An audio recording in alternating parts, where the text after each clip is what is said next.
പ്രിയരെ, ലവ് എന്ന് പറയുമ്പോൾ നമ്മളിൽ പലർക്കും ആദ്യം ഓർമ്മ വരുന്നത് ഒരു മധുരമായ വികാരമായിരിക്കും.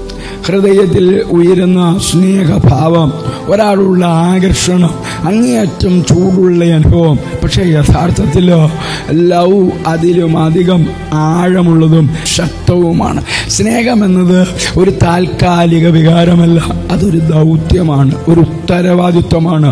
നമ്മൾ സ്നേഹിക്കുന്ന ഒരാളുടെ ജീവിതത്തിൽ ഏറ്റവും നല്ലത് സംഭവിക്കട്ടെ എന്നുള്ള ആഗ്രഹം, അതാണ് യഥാർത്ഥ സ്നേഹം. റോമാലേഖനം 12-ാം അധ്യായം 9-ാമത്തെ വാക്യം, സ്നേഹം നിർവ്യാജമായിരിക്കട്ടെ, തീയതിനെ വെറുത്ത് നല്ലതിനോട് പറ്റിക്കൊള്ളുവിൻ. സ്നേഹമെന്നത് സന്തോഷം മാത്രം നൽകുന്നില്ല, ചിലപ്പോൾ ദുഃഖവും ത്യാഗവും ആവശ്യപ്പെടും. നമ്മൾ സ്നേഹിക്കുന്നവരുടെ വളർച്ചയ്ക്കും സന്തോഷത്തിനും നല്ലതിനും വേണ്ടി നമ്മൾ ശ്രമിക്കുമ്പോൾ അതാണ് സ്നേഹത്തിൻ്റെ സത്യമായ നറുമണം.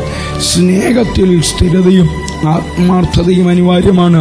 നമ്മൾ സ്നേഹിക്കുന്നവരുടെ നന്മയ്ക്കായി അവർക്ക് വേണ്ടിയുള്ള പ്രാർത്ഥനയിലും സഹായത്തിലും പ്രോത്സാഹനത്തിലും നമ്മൾ എന്നും ഉറച്ച് നിലകൊള്ളണം. അവരുടെ വിജയങ്ങൾ കാണുമ്പോൾ സന്തോഷിക്കാനും, അവർക്ക് ദുഃഖം വന്നാൽ പിന്തുണ നൽകാനും, അവരുടെ ജീവിതം കൂടുതൽ ഉജ്ജ്വലമാക്കാനും നമ്മൾ ശ്രമിക്കണം.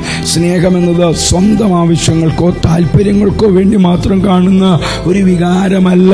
മറ്റൊരാളുടെ നന്മയ്ക്കായി, അവൻ്റെ ഹിതത്തിനായി, അവൻ്റെ വളർച്ചയ്ക്കായി നമുക്ക് ചെയ്യാൻ കഴിയുന്നതെല്ലാം ചെയ്യാൻ തയ്യാറാകുന്ന മനസ്സാണ് യഥാർത്ഥ സ്നേഹം. അതിനാൽ ലവ് എന്നത് മധുരമായ ഒരു വികാരമായി മാത്രം കാണാതെ മറ്റൊരാൾക്ക് ഏറ്റവും നല്ലതുണ്ടാകട്ടെ എന്നുള്ള സ്ഥിരമായ ആഗ്രഹമായി നമ്മൾ അതിനെ സ്വീകരിക്കണം. അങ്ങനെയാകുമ്പോൾ നമ്മുടെ സ്നേഹവും ജീവിതവും കൂടുതൽ അർത്ഥവത്വവും ശക്തവുമായിരിക്കും. ക്രിസ്തുയേശുവിലൂടെ നിത്യതയ്ക്ക് ഉതകുന്ന ഒരു നല്ല ദിവസം ആശംസിക്കുന്നു.